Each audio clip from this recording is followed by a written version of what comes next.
नमस्कार साथियों, मैं हूं श्री परमार और आज हम देख रहे हैं संघ के अंतर्गत यानी संविधान, उसमें संघ की कार्यप्रणाली और उसमें अनुच्छेद नंबर 71 से 75। 71 के से तो 75 तक के में 73 अनुच्छेद का हमने टाइटल इसमें डाल रखा है, संघ की कार्यपालिका शक्ति का विस्तार। तो ये 73 के अंतर्गत है।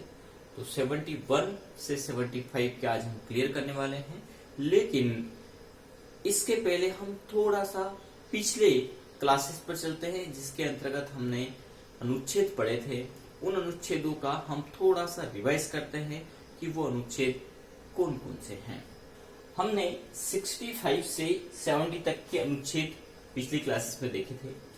65 कहता है राष्ट्रपति के पद में आकस्मिक कृत्य को पूरा करने का निर्वहन करते, उसके कर्तव्य का निर्वहन कैसे किया जाएगा। 66 कहता है उपराष्ट्रपति का निर्वाचन कैसे होगा, और 67 कहता है उपराष्ट्रपति की पदावधि कितनी होगी। 68 कहता है उपराष्ट्रपति पद में रिक्ति को भरने के लिए आकस्मिक रिक्ति, जिस प्रकार से राष्ट्रपति को आकस्मिक रिक्ति भरने के लिए उपराष्ट्रपति का, इसी प्रकार उपराष्ट्रपति के पद में आवश्यक रिक्ति को भरने के लिए लगने वाला समय 6 महीने के अंतर्गत ही उनके चुनाव करवा लिए जाएंगे। ठीक है। और 69 कहता है उपराष्ट्रपति द्वारा शपथ या उसका प्रतिज्ञा, और 70 कहता है अन्य आकस्मिकताओं में राष्ट्रपति की कृत्यों का निर्वहन। ये हमने पिछली क्लासेस में समझे थे। इसके अलावा कुछ एक वर्ड के हमारे क्वेश्चंस रह गए। तो पहला है भारत के उपराष्ट्रपति की तुलना किस देश के उपराष्ट्रपति से की जा सकती है, तो वो है संयुक्त राज्य अमेरिका।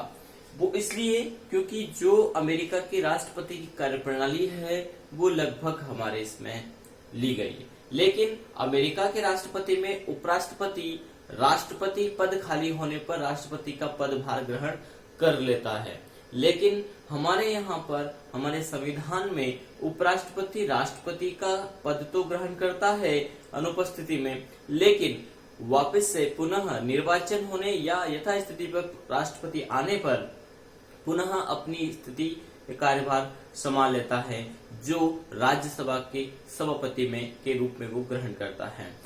ऐसे देखा जाए तो संविधान में उपराष्ट्रपति की कोई कार्यप्रणाली नहीं है जब तक कि राष्ट्रपति उपस्थित है।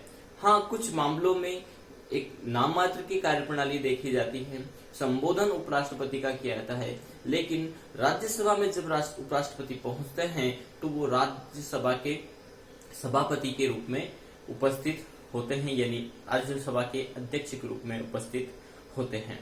चलिए, दूसरा पॉइंट क्या कहता है, राज्यसभा का पदेन अध्यक्ष कौन होता है, तो अभी हमने बात की पदेन अध्यक्ष होता है उपराष्ट्रपति।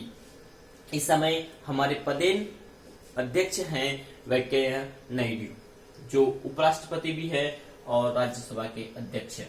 राज्यसभा की बैठकों का सभापति कौन होता है, तो वो भी उपराष्ट्रपति होते हैं। उपराष्ट्रपति का चुनाव कैसे होता है, तो अप्रत्यक्ष रूप से, प्रत्यक्ष प्रणाली नहीं अपनाई गई। जिस प्रकार से राष्ट्रपति प्रत्यक्ष प्रणाली नहीं है, अप्रत्यक्ष प्रणाली है, उसी प्रकार उपराष्ट्रपति की प्रणाली भी वही। बस अंतर यह है कि राष्ट्रपति के निर्वाचन में दोनों सदन के सदस्य के साथ विधानमंडल के सदस्य भी सम्मिलित होते हैं, लेकिन उपराष्ट्रपति पद में विधानमंडल के सदस्यों को सम्मिलित नहीं किया जाता है। ये कहा गया कि ये राज्यसभा के सभापति के रूप में या उनकी अध्यक्षता करेंगे मूल रूप से, इसलिए यहाँ पर सदन के यानी संसद के दोनों सदन के सदस्यों की ही आवश्यकता है, और इसीलिए दोनों सदन के सदस्य उपराष्ट्रपति का निर्वाचन करते हैं। विधानमंडल के सदस्य उपराष्ट्रपति के निर्वाचन में भाग नहीं लेते हैं। अगला आता है उपराष्ट्रपति के चुनाव हेतु कौन सा प्रणाली अपनाई जाती है। तो उपराष्ट्रपति पद के लिए एकल संक्रमणीय प्रणाली अपनाई जाती है, जो राष्ट्रपति के चुनाव के लिए भी अपनाई जाती है। संक्रमणीय क्रम में यह होता है कि यदि 1 से 4 लोग हैं तो यहाँ पर प्रायोरिटी दी जाएगी, आपको पसंद है दूसरे नंबर के, फिर आपको पसंद है तीसरे नंबर के, फिर आपको पसंद है पहले नंबर के, और आपको फिर पसंद है चौथे नंबर के। किसी को पसंद है चौथे नंबर, फिर दूसरे नंबर, फिर पहले नंबर और फिर तीसरे नंबर। तो ये एकल संक्रमण क्रम होता है और इस अनुपातिक बेस पर उपराष्ट्रपति का चुनाव होता है। उपराष्ट्रपति को पद व गोपनीयता की शपथ कौन दिलाता है? तो उपराष्ट्रपति को पद और गोपनीयता की शपथ राष्ट्रपति दिलवाते हैं और राष्ट्रपति अनुपस्थिति में मुख्य न्यायमूर्ति या न्यायाधीश या वरिष्ठ न्यायाधीश दिलवाते हैं। भारत के उपराष्ट्रपति का चुनाव कौन करता है? तो भारत के उपराष्ट्रपति का चुनाव संसद के दोनों सदन, जो भी हमने बात की, उनके द्वारा किया जाता है। उपराष्ट्रपति अपना त्याग पत्र किसे देता है? तो उपराष्ट्रपति अपना त्याग पत्र राष्ट्रपति को सौंपते हैं। उपराष्ट्रपति अपने मत का प्रयोग कब करता है? तो मतों के बराबर रहने की स्थिति में अपने मत का भी प्रयोग उपराष्ट्रपति कर सकते हैं। भारत के प्रथम उपराष्ट्रपति कौन थे? तो भारत के प्रथम उपराष्ट्रपति डॉक्टर सर्वपल्ली राधाकृष्णन थे।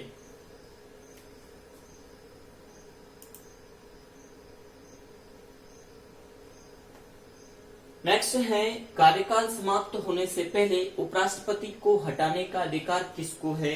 तो कार्यकाल खत्म होने से पहले उपराष्ट्रपति को पद से हटाने का अधिकार संसद को है। संसद के किसी एक सदन में संकल्प पत्र दाखिल किया जाता है, उसके बाद बहुमत होता है।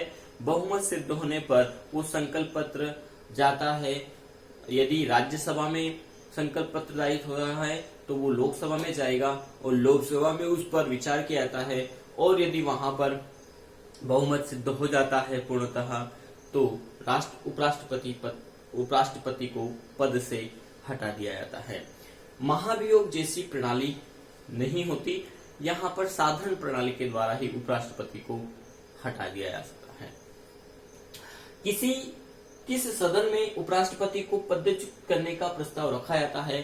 तो वो है राज्यसभा में। भारत में लगातार 2 बार उपराष्ट्रपति कौन रहे थे? तो सर्वपल्ली राधाकृष्णन। मोहम्मद हामिद अंसारी क्रम के हिसाब से कौन से राष्ट्रपति थे? तो ये 12वें राष्ट्रपति बोल दिया हमने, उपराष्ट्रपति थे, तो ये 12वें उपराष्ट्रपति थे। उपराष्ट्रपति के चुनाव में उम्मीदवार के नामांकन के लिए निर्वाचक मंडल में कम से कम कितने अनुमोदन आवश्यक है? तो निर्वाचन मंडल के 20 अनुमोदन आवश्यक है। उपराष्ट्रपति के चुनाव संबंधी विवादों को कौन देखता है? तो उपराष्ट्रपति के चुनाव में संबंधी विवाद जो है सर्वोच्च न्यायालय देखता है। उपराष्ट्रपति का कार्यकाल कितने वर्ष का होता है?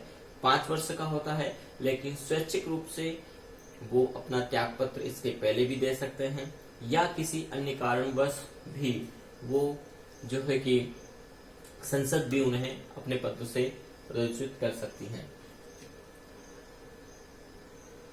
उपराष्ट्रपति पद हेतु कम से कम कितनी आयु आवश्यक है? तो 35 वर्ष की आयु हमने पढ़ा था। उपराष्ट्रपति को किसका समान वेतन मिलता है? तो लोकसभा अध्यक्ष के रूप में ही वो कार्य करते हैं और उनका ही समान वेतन मिलता है। लेकिन जब वो राष्ट्रपति पद को धारण करते हैं राष्ट्रपति की अनुपस्थिति में, तो पूरा वेतनमान राष्ट्रपति का लागू होता है। संविधान के किस अनुच्छेद में उपराष्ट्रपति का वर्णन है? तो अनुच्छेद नंबर 63। उपराष्ट्रपति किस सदन का सदस्य नहीं हो सकता?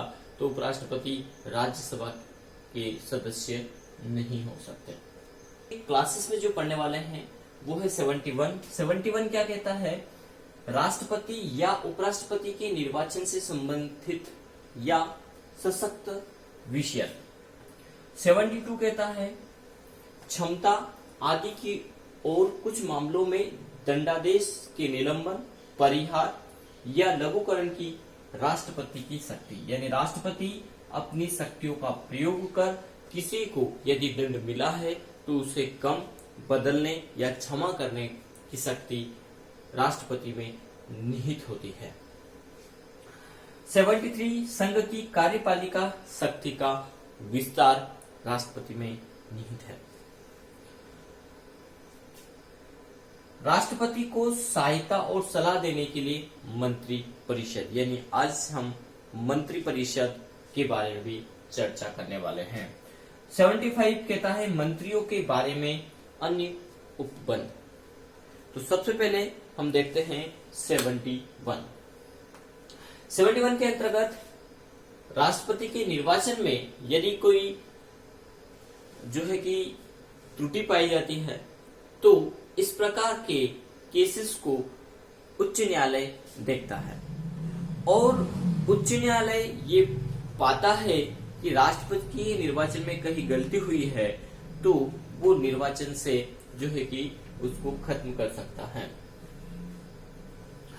राष्ट्रपति या उपराष्ट्रपति के निर्वाचन से उत्पन्न या सशक्त सभी शंकाओं और विवादों की जांच और विनिश्चित उच्चतम न्यायालय द्वारा किया जाएगा और उसका विनिश्चित अंतिम होगा, यानी उनका निर्णय जो है अंतिम होगा इसका उच्च न्यायालय का।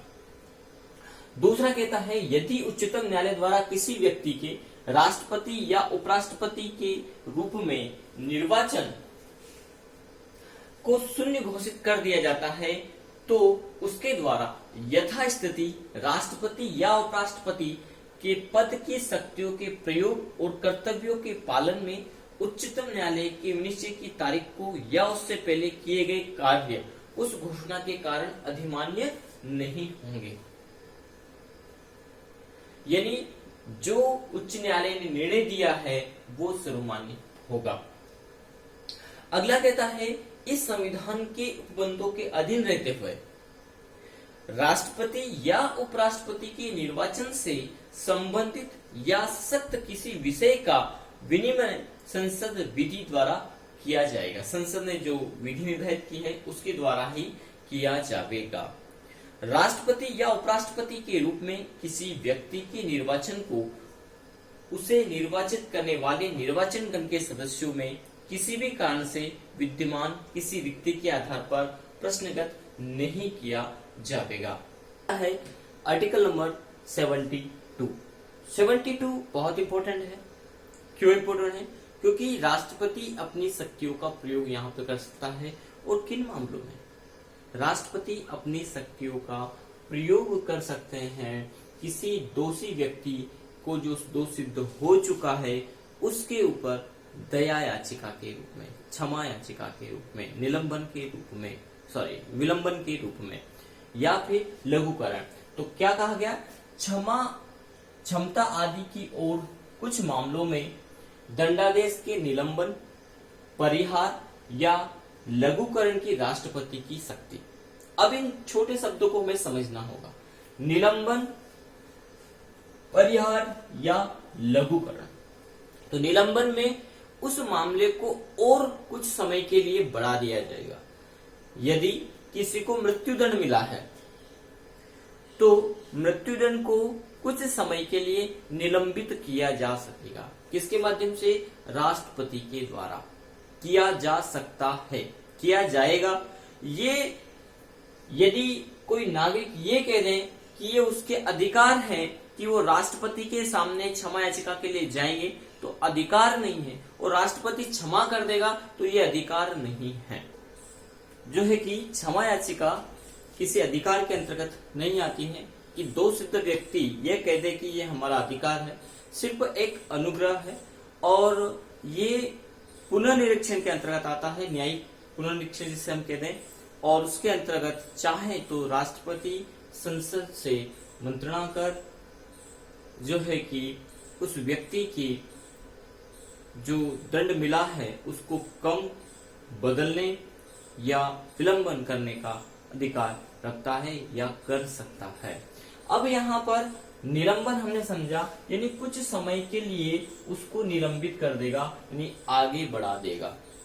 दूसरा है परिहार और लघुकरण। तो यहाँ पर लघु यानी छोटा नहीं है कि बड़ा दंड मिला था उसको छोटा कर दिया गया। यहाँ पर लघु का मतलब, उसका लघुकरण का मतलब है परिवर्तन। कैसा परिवर्तन? कि यदि किसी को मृत्युदंड मिला है तो उस मृत्युदंड को राष्ट्रपति चाहे तो आजीवन कारावास में बदल सकता है, और यदि किसी को आजीवन कारावास मिलता है तो उसे 14 वर्ष तक का कारावास किया जा सकता है। तो एक दंड के बदले दूसरा दंड यानी उस दंड को परिवर्तित कर देना यहाँ पर राष्ट्रपति की शक्ति के अंतर्गत निहित है। दूसरा है परिहार कर देना। परिहार के अंतर्गत उसको ये शक्ति है कि यदि दंड की सीमा ज्यादा है, दंड ज्यादा मिला है तो उसको छोटा कर देना। जैसे 10 साल को 2 साल में बदल देना। इसी प्रकार 1 वर्ष को 3 माह के कारावास में बदल देना। इस प्रकार निलंबन, परिहार या लघुकरण की शक्ति राष्ट्रपति के अंतर्गत निहित है। अब इस प्रकार की जो शक्ति है वो अधिकार में नहीं आती है, तो सुप्रीम कोर्ट ने एक याचिका में यह भी कहा कि यह अधिकार नहीं है तो ये उपकार भी नहीं होगा, यानी राष्ट्रपति का या संघ का, ये संघ की कार्यप्रणाली का उपकार भी नहीं माना जाएगा। ये एक संघ की शक्ति के रूप में माना जाएगा जिसका प्रयोग संघ चाहे तो किसी व्यक्ति को क्षमा के रूप में, विलंबन के रूप में या परिहास के रूप, परिहार के रूप में, परिहास नहीं होता ये भी ध्यान रखना, परिहार के रूप में कर सकता है। चलिए, तो इसके अंतर्गत हम पढ़ते हैं पहला अनुक्रमण क्या कहता है? राष्ट्रपति को किसी अपराध के लिए सिद्ध दोष ठहराए गए किसी व्यक्ति के दंड को क्षमा, प्रविलंबन, विराम यानी रोकने या परिहार करने की अथवा दंडादेश के निलंबन, परिहार या लघुकरण की। अब यहाँ पर दोनों के लिए है, ये भी बात ध्यान रखना है। सामान्य दोष जो है व्यक्ति है उसके ऊपर भी लागू होता है और दंडादेश के विलंबन में भी है, ठीक है, जो सेना के न्यायालय द्वारा किया जाता है, ठीक है। इसमें लघुकरण की नीति क्या कहती है? उन सभी मामलों में जिनमें दंड या दंडादेश सेना न्यायालय ने दिया है, ठीक है। दूसरा क्या कहते हैं? क्या कहता है? उन सभी मामलों में जिनमें दंड या दंडादेश ऐसे विषय संबंधी किसी विधि के विरुद्ध अपराध के लिए दिया गया जिस विषय तक संघ की कार्यप्रणाली शक्ति का विस्तार है। क्या कहता है? उन सभी मामलों में जिनमें दंडादेश मृत्यु दंडादेश है, शक्ति होगी। और ग तीनों के लिए उपबंध किया गया 2 के अंतर्गत, उसमें कहा गया है खंड 1 के। अब खंड 1 के कौन से? की कोई बात संघ के सशस्त्र बलों के किसी ऑफिसर की सेना न्यायालय द्वारा पारित दंडादेश के निलंबन, परिहार या लघुकरण की विधि द्वारा प्रदत्त शक्ति पर प्रभाव नहीं डालेगी। ऐसा नहीं है कि वहां के दंडादेश ने जो न्याय किया है उसमें ये कहा दिया गया भाई आपने सही न्याय नहीं किया, ये आपकी कार्यप्रणाली गलत है, उस पर कहीं कोई प्रभाव नहीं डालेगी। ये तो ये सिद्ध करेगा कि यहाँ पर राष्ट्रपति द्वारा इन्हें बदला गया एक संसदीय संघ की शक्ति के माध्यम से। ये अपनी जगह यानी उस पर कोई प्रभाव नहीं डालेगी और ये भी ये समझेगा कि यहाँ पर एक इन्हें अनुग्रह मिला है और इस अनुग्रह के आधार पर हमने जो दंड दिया था उसमें परिवर्तन हुआ है। यानी किसी व्यक्ति को मृत्यु दंड मिला है और वो फाइनल हो गया है न्यायालय द्वारा, तो वो एक अनुग्रह के रूप में राष्ट्रपति के पास जा सकता है, अधिकार के रूप में नहीं। और राष्ट्रपति भी उस पर उपकार नहीं करेंगे। राष्ट्रपति मंत्रिमंडल या सदन में ये चर्चा करेंगे। खास तौर पर गृह विभाग इस बात को देखता है, गृह विभाग के पास ये जाती है और गृह विभाग मंत्रणा करके राष्ट्रपति से को सलाह देते हैं कि इसे मृत्युदंड को जो कि आजीवन कारावास में बदला जाए या नहीं, आजीवन कारावास है तो उसे कम किया जाए या नहीं।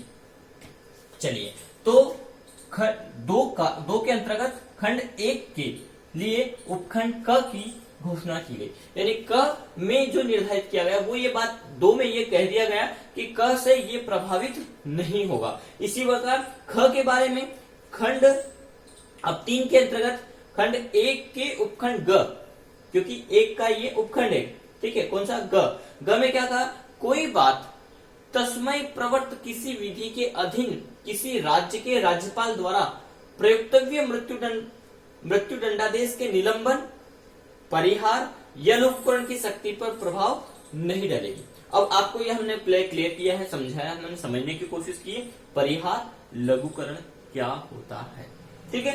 तो यहाँ पर किसका बंद किया गया, यहाँ पर ग का उपबंध किया गया, किसके अंतर्गत 72 के अंतर्गत ही दूसरे पॉइंट में ये बात क्लियर कर दी गई।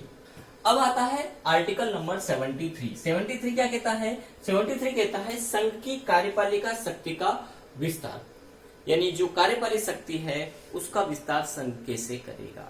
तो संघ इसके अंतर्गत पहला और पहले के खंड के अंतर्गत उपखंड क्या है इसका क, उपखंड क्या कहता है, देखिए, इस संविधान के उपबंधों के अधीन रहते हुए संघ की कार्यपालिक शक्ति का विस्तार किया गया।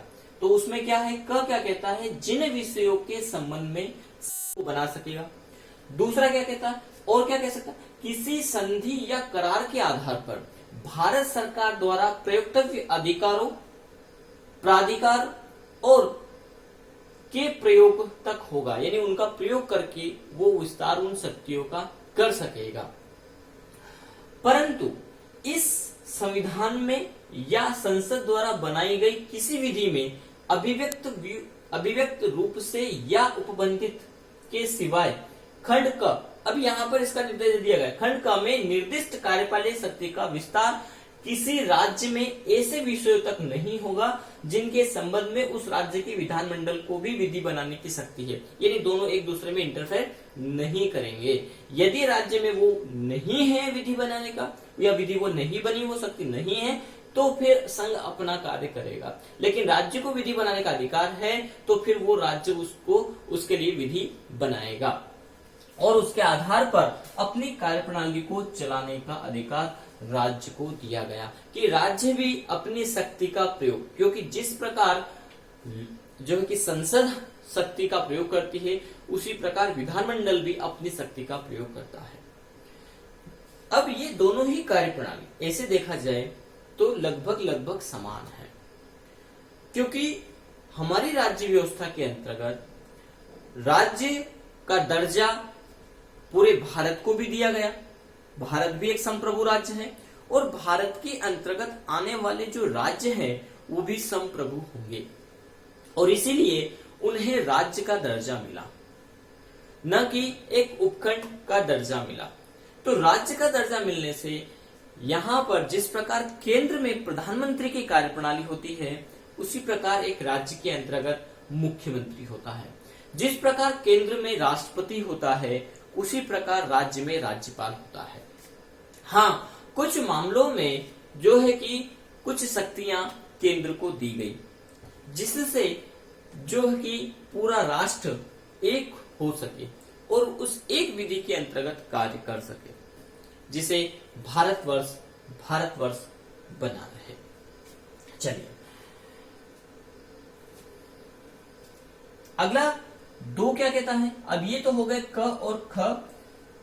अब इसके अंतर्गत दूसरा पॉइंट क्या करता है, 73 का दूसरा पॉइंट क्या करता है, कार्यपालिक शक्ति का काम, जब तक संसद अन्यथा उपबंध न करे तब तक इस अनुच्छेद में किसी बात के होते हुए भी, यानी कोई यदि बात हो गई है तो भी कोई राज्य और राज्य का कोई अधिकारी या प्राधिकारी उन विषयों में जिनके संबंध में संसद को उस राज्य के लिए विधि बनाने की शक्ति है, यानी संसद के पास उस राज्य के लिए कोई शक्ति है, निरूपित है, ऐसी कार्यपालिका शक्ति का या कृत्यों का प्रयोग कर सकेगा जिनका प्रयोग वह राज्य या उसके अधिकारी या प्राधिकारी इस संविधान के प्रारंभ से ठीक पहले कर सकता था। यानी क्या कहा गया कि उस अधिकारी के पास ये ऑप्शन था, वो कर सकता था, लेकिन किसके माध्यम से? तो वो कर पाएगा संसद के माध्यम से, यानी बिना संसद के हस्तक्षेप के या उसकी कार्यप्रणाली के वो नहीं कर पाएगा। तो संसदीय कार्यप्रणाली में अपनी कार्यप्रणाली का शक्ति का वो विस्तार कर सकता है। ये प्रावधान किसमें दिया गया? Article number 73। इसमें सिर्फ हमें इतना बात याद रख लेना काफी होगा कि संसद अपनी शक्तियों का विस्तार किसी राज्य के लिए कर सकता है, लेकिन कुछ निर्देश भी यहाँ दिए गए कि यदि राज्य के पास वो शक्ति अवेलेबल है, विद्यमान है, और राज्य उसको करने में सक्षम है, तो राज्य उस शक्ति का प्रयोग करके विधि बना सकेगा अपने राज्य के लिए। ठीक है, तो ये आर्टिकल नंबर 73 आपका है। 74 पे चलते हैं। 74 क्या कहता है? तो 74 में आ जाता है आपका मंत्रिपरिषद। राष्ट्रपति को सहायता और सलाह देने के लिए मंत्रिपरिषद। यदि क्षमा याचिका की बात करें तो उसमें भी ये कहा गया कि राष्ट्रपति को सलाह कौन देगा? मंत्रिपरिषद। और मंत्रिमंडल में वो जाता है, मंत्रिपरिषद के अंतर्गत वो जाता है, तो वही ये निर्णय होता है कि इस व्यक्ति को क्षमा दान दिया जाए या नहीं दिया। उसमें लघुकरण की नीति अपनाई जाए, परिहार की नीति अपनाई जाए, विलंबन की या विराम की नीति अपनाई जाए। ठीक है, तो ये इसी प्रकार और भी कई मामलों में सलाह मशुरा दिया जाता है मंत्रिपरिषद। मंत्रिपरिषद, यदि हम राष्ट्रपति की बात करें तो राष्ट्रपति को कहा भी गया नाम मात्र की कार्यप्रणाली, यानी सभी प्रकार के कार्य राष्ट्रपति के नाम से किए जाएंगे, लेकिन करेगा कौन? तो कार्यप्रणाली होती है मंत्रिपरिषद। इसलिए मंत्रिपरिषद बहुत ही इंपोर्टेंट पैरा होता है। अब इसमें पहला क्या कहता है? राष्ट्रपति को सहायता और सलाह देने के लिए एक मंत्रिपरिषद होगी, जिसका प्रधान, उस मंत्रिपरिषद का प्रधान क्या होगा? प्रधानमंत्री होगा, और राष्ट्रपति अपने कृत्यों का प्रयोग करने में ऐसी सलाह के अनुसार करेगा। यानी जो भी सलाह प्रधानमंत्री द्वारा दी जाएगी उसके आधार पर कार्यप्रणाली चलेगी। परंतु राष्ट्रपति मंत्रिपरिषद में ऐसी सलाह पर साधारणतः या अन्यथा पुनः विचार करने की अपेक्षा कर सकेगा। राष्ट्रपति ये कह सकते हैं कि इसमें संशोधन किया जाए। अब वो प्रस्ताव पुनः मंत्रिपरिषद के पास जाएगा। मंत्रिपरिषद ये चर्चा करेगी कि राष्ट्रपति जी ने जो कहा है उस पर पुनर्विचार करना चाहिए, उसमें चाहे तो संशोधन करना चाहिए, लेकिन मंत्रिपरिषद उसके लिए स्वतंत्र है कि उसको बदले या न बदले, उसमें संशोधन करे या नहीं करे। दोबारा से वो राष्ट्रपति पास जा सकता है। राष्ट्रपति ऐसे पुनर्विचार के पश्चात दी गई सलाह के अनुसार कार्य करेगा। दूसरा क्या कहता है? इस प्रश्न की किसी न्यायालय में जांच नहीं की जाएगी कि मंत्रियों ने राष्ट्रपति को कोई सलाह दी, और यदि दी तो क्या दी, क्योंकि फिर जो यहां पर उसका प्रभुत्व है वो खत्म हो जाता है। हर चीज को न्यायालय में ले जाने के लिए यदि न्यायालय में ले जाया जाएगा तो फिर पूरा जो प्रभुत्व है वो न्यायालय के पास चला जाएगा, यानी हर कार्यप्रणाली के पास के लिए न्यायालय में जाया जाएगा। तो यहाँ पर यह प्रावधान किया गया कि इस प्रकार की कोई योजना कार्यप्रणाली जिसमें मंत्रिपरिषद और राष्ट्रपति के बीच में कार्यप्रणाली है, उसके लिए आप न्यायालय में उनको चुनौती नहीं दे सकते। मंत्रिपरिषद ने किया है, यानी कहीं ना कहीं बहुमत से किया है, तो फिर राष्ट्रपति उसको जो है कि आगे बढ़ाएगा। और यदि कोई परिवर्तन है या कोई जो है कि योजना है तो उन योजनाओं को लागू कर दिया जाएगा या करना पड़ेगा। ये प्रावधान यहाँ पर दिया गया। तो ये था हमारा आर्टिकल नंबर 74। आगे बढ़ते हैं 75 क्या कहते हैं? मंत्रियों के बारे में अन्य उपबंध इसमें किए गए। क्या उपबंध किए गए? पहला, प्रधानमंत्री की नियुक्ति राष्ट्रपति करेगा और अन्य मंत्रियों की नियुक्ति राष्ट्रपति प्रधानमंत्री की सलाह पर करेगा। या करेंगे। अब यहाँ पर प्रधानमंत्री किसको बनाए, तो जो बहुमत दल का नेता होगा वही प्रधानमंत्री होगा, ठीक है। और वो प्रधानमंत्री अपनी इच्छा से अपने मंत्रिमंडल का विस्तार करेगा और उन्हें शपथ दिलवाते हैं राष्ट्रपति। अब एक का क्या कहता है, मंत्रिपरिषद में प्रधानमंत्री सहित मंत्रियों की कुल संख्या लोकसभा के सदस्यों की कुल संख्या के 15% से अधिक नहीं होगी। मंत्रिमंडल का विस्तार तो करेगा प्रधानमंत्री, लेकिन मंत्रिमंडल में क्या सभी सांसद को मंत्री बना दिया जाए, सभी को एक प्रभार सौंप दिया जाए, तो बोले नहीं। इसका भी क्राइटेरिया है, लिमिटेशन है। यदि ऐसा नहीं होगा तो हर सांसद मंत्री बन जाएगा, ठीक है। तो कितना, 15% से अधिक नहीं होगा। पहले का ख क्या कहता है, किसी राजनीतिक दल का संसद के किसी सदन का कोई सदस्य जो 10वीं अनुसूची के पैरा 2 में, 10वीं अनुसूची में हमने आगे हम देखेंगे इसको, अनुसूची के पैरा 2 के अधीन उस सदन का सदस्य होने के लिए निर्धारित है, अपनी निर्धारिता की तारीख से प्रारंभ होने वाली और उस तारीख तक जिसको ऐसे सदस्य के रूप में उसकी पदावधि समाप्त होगी, या जहां वह ऐसी अवधि को समाप्त के पूर्व संसद के किसी सदन के लिए निर्वाचित डालता है, उस तारीख तक जिसको वह निर्वाचित घोषित किया जाता है, इसमें से जो भी पूर्वोत्तर हो की अवधि के दौरान। फिर खंड 1 को लेके आ गए, खंड 1 के अधीन मंत्री के रूप में नियुक्त किए जाने के लिए निर्धारित होगा। क्या कहा गया है कि यदि कोई सांसद या संसद का सदस्य अपने निर्वाचन में अयोग्य है और उसने मंत्री पद की शपथ ले ली है, तो वो ऐसा नहीं है कि एक जगह अयोग्य होने पर फिर वह किसी अन्य सदन में जाकर उसका सदस्य बन जाए और मंत्री पद बना रहे। यानी ये कहा गया कि मंत्रिमंडल में यदि वह संसद के रूप में अयोग्य हो गया है तो वह मंत्री के रूप में भी अयोग्य माना जाएगा, क्योंकि मंत्री के रूप में शपथ तो वो तब भी ले सकते हैं जब वो किसी सदन का सदस्य नहीं है, मंत्री बन सकते हैं और 6 माह तक उसे किसी भी सदन का सदस्य बनना जरूरी होता है, यानी निर्वाचन प्रणाली में जाना होता है। लेकिन यदि वह पहले से किसी सदन के सदस्य हैं, जैसे कि लोकसभा में वो जनता द्वारा चुन करके आए हैं और चुनने के बाद संसद के सदस्य होने के नाते वो मंत्री पद की शपथ ले लेते हैं, लेकिन संसद में निर्वाचन मंडल द्वारा उन्हें अयोग्य घोषित कर दिया जाता है, तो स्वतः ही मंत्री से भी वो अयोग्य, यानी मंत्री पद से भी वो अयोग्य हो जाएंगे। तो यहाँ पर निर्धारित जो है उसका मतलब है अयोग्यता, ठीक है। संविधान के अंतर्गत ऐसे कई शब्द है जिन्हें का थोड़ा सा हमें अर्थ समझना होता है, जिसके आधार पर उसकी शब्दावली हमें समझ में आ जाती है, उसकी कार्यप्रणाली समझ में आ जाती है। तो आज के अनुच्छेद हमने पढ़े 71 से 75 तक के अनुच्छेद, जिनमें मोटी मोटी चीजें हमें ध्यान रखना है। एक तो कार्यपालिका शक्ति का विस्तार, दूसरा मंत्रियों के बारे में भी हमने पढ़ा जो उपबंध किए गए हैं, ठीक है। इसके अलावा हमने पढ़ा राष्ट्रपति की शक्ति, जिसमें क्षमा, विलंबन, परिहार और विराम आदि के बारे में।